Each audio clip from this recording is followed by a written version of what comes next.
Today, we're looking at BUR2 acrylic-based seam repair. Before we get started, let's always follow OSHA and local safety requirements when working on roofs. Always plan your work in advance. This includes products and tools needed to complete the project. Another consideration is weather. It can impact the installation and proper curing of APOC products. Additional information on weather requirements can be found at apoc.com. Existing seam problems can be found in mod bit, BUR cap sheet, and self-adhered membranes. Let's look at a 3-course repair method.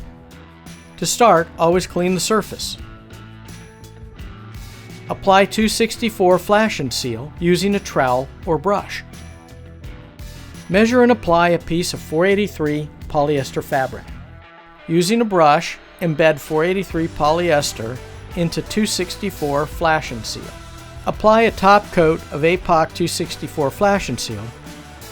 Using industrial shears, cut the polyester, ensuring it does not go past the patch. Now, your APOC BUR2 acrylic-based seam repair detail is complete.